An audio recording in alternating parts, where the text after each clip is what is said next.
कलयुग ने कहा महाराज हमारे राज्य में सब गड़बड़े नहीं है। कहा एक अच्छाई भी है। कहा क्या?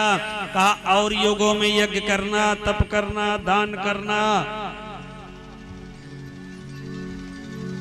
भवसागर से पार हो पाओगे कि नहीं इसकी कोई गारंटी नहीं है। मेरे युग में है। कहा क्या? कहा मेरे युग में केवल नाम का आधार ले लो, नाम का सहारा ले लो, भवसागर से बेड़ा पार हो जाएगा। बोले भागवत भगवान की। अकल युग केवल हरि गुण गा।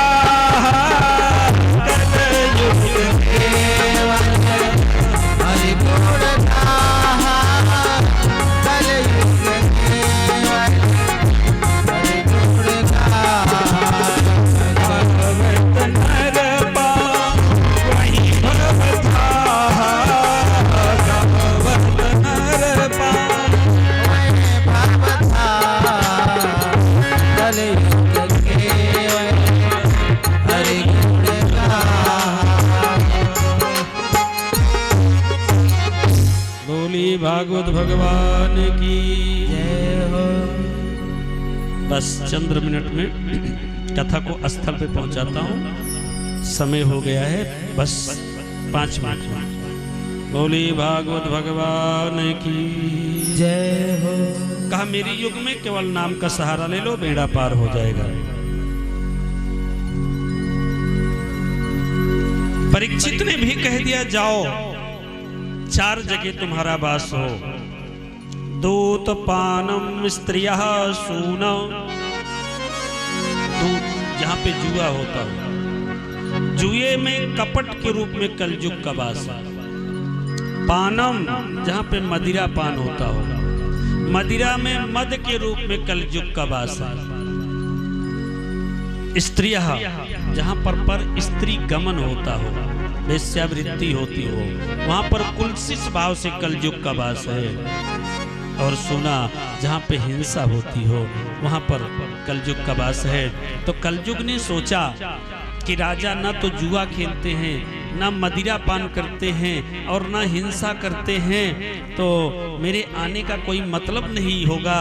तो कहा प्रभु सारी जगह गंदी हैं, एक अच्छी जगह बता दो।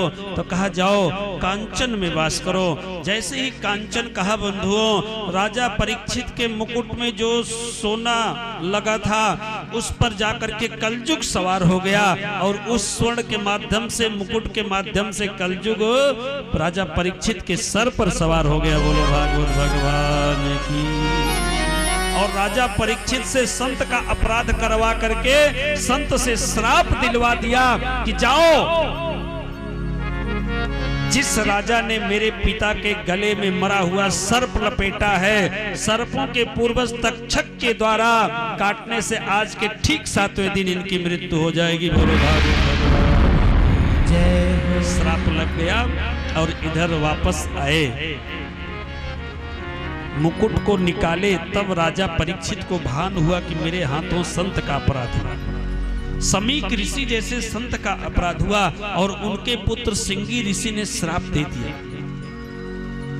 तब इनको भान हुआ मैंने अपराध किया। बंधु अब विचार करो कि परमात्मा गीता में कहते हैं कि धातु नाम कांचनम मया, धातुओं में सोना मैं हूं। तो फिर किस सोने पर परमात्मा का वास है और किस सोने पर कलयुग का वास है? क्योंकि परमात्मा प्रकाश स्वरूप है, स्वयं प्रकाश प्रकाशक रामो, जगत प्रकाश प्रकाशक रामो, मायाधीश ज्ञान गुंधामो। परमात्मा जगत को प्रकाशित करता है, वो प्रकाश स्वरूप है। तो प्रकाश परमात्मा का स्वरूप है, तो अंधकार रूपी कलयुग उस पे सवार हो सकता है क्या? कलयुग का वास नहीं हो सकता। तो कहा अन्यायोपार्जितम वित्तम, जो अन्याय से एकत्रित किया हुआ धन है, सोना है, उस पे कलयुग का वास होगा। और जो आपके कर्म का होगा, आपकी मेहनत का होगा, उस पे कलयुग का वास नहीं होगा। बोलो भागवत भगवान की जय। और वो मुकुट जो राजा परीक्षित ने पहना था वो जरासंध का मुकुट था। और जरासंध कितना धर्मात्मा था ये सबको पता है। पांडवों ने यही गलती किया था राम जी जितने राजा को जीतते थे सबकी धनुहियां लक्ष्मण जी तोड़ देते थे, एक भी धनुष अपने संग्रहालय में नहीं रखा। और पांडव जितने राजाओं को जीतते थे सबके मुकुट रख लेते थे। और यही कारण हुआ कि पांडव के वंश में श्राप लगा और राम जी के वंश में श्राप नहीं। भीम ने जरासंध को मार करके वो मुकुट रखा था, उसी को पहने थे, इसीलिए कलयुग का वास हो गया। बोलिए भागवत भगवान की। हरित नामक कुमार को भेजा और हरित नामक कुमार ने जा करके राजा से कहा कि राजन, आज के 7वें दिन आपकी मृत्यु हो जाएगी और आप अपने आप को बचा सके तो बचा लें। और आपसे निवेदन करूं बंधुओं कि हम ही आप परीक्षित हैं, हम ही आपको 7 दिन में मरने का श्राप है। चूंकि ब्रह्मा जी ने 7वें दिन बनाया है, 8वां दिन बनाए नहीं है। रविवार पहला दिन होता है, शनिवार तक 7वां दिन होता है। तो इस तरीके से 7वें दिन की रचना हुई है, तो 8वें दिन कौन मरेगा। तो कहने का भाव बंधुओं कि हम ही आपको श्राप है, हम ही आप परीक्षित हैं। और वह काल रूपी तक्षक कब आकर के डसलेगा इसकी जानकारी नहीं है। इसी 7 दिन में आएगा, डसेगा और हमारी आपकी जीवन लीला समाप्त हो जाएगी। तो कहने का भाव बंधुओं श्राप लगा। इस तरीके से राजा परीक्षित अपने पुत्र जन्मेजय, राजा परीक्षित की पत्नी इरावती, उनसे 4 पुत्र हुए थे, लेकिन बड़े पुत्र का नाम जन्मेजय था। तो राजगद्दी पर बैठा करके गंगा के तट पर आ गए। बोलिए भागवत भगवान की। और गंगा के तट पर आकर के कहीं तेजाब घुमाता है।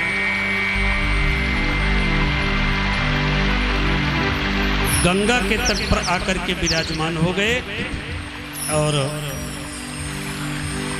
जैसे ही सारे संतों को पता चला, सभी लोग आए, सबके सामने उन्होंने अपना प्रश्न रखा।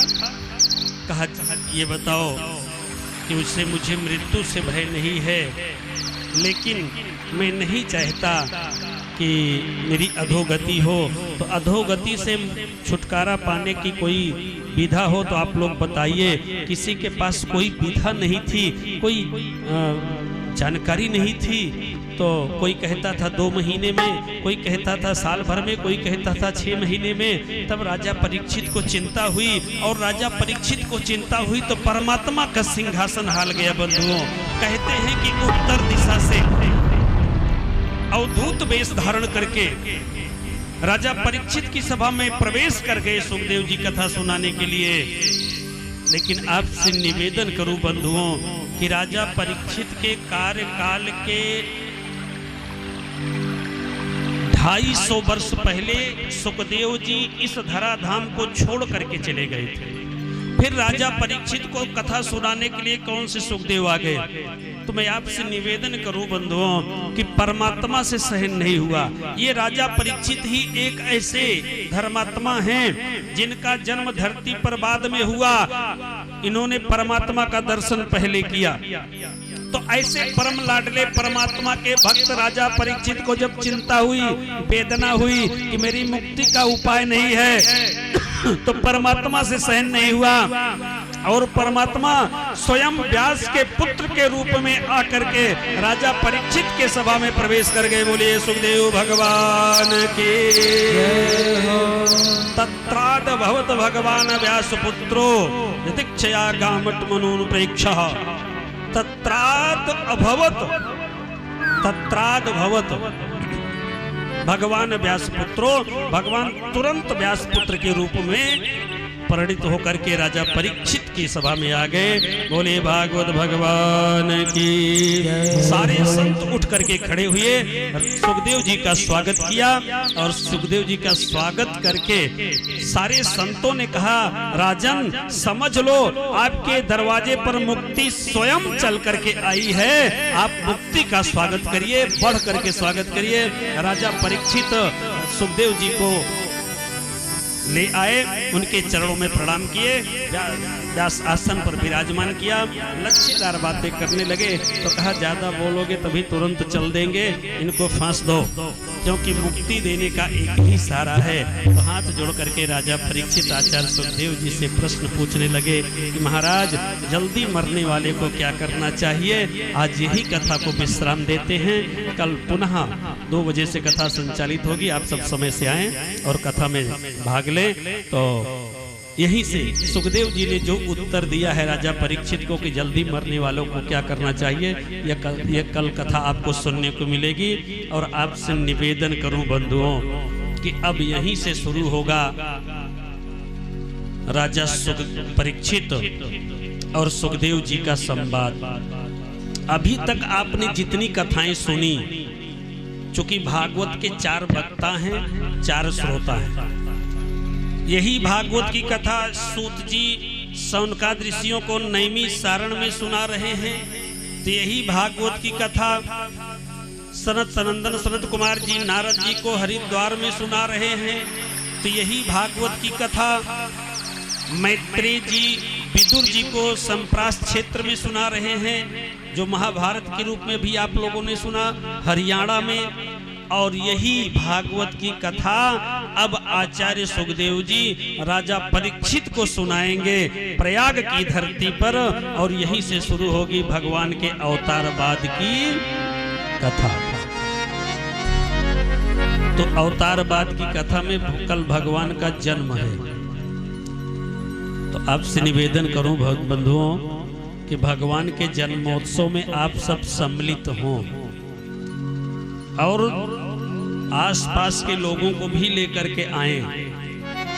जैसे बैंक में एजेंट पैसा जमा कराता है तो एजेंट को कमीशन मिलता है कि नहीं?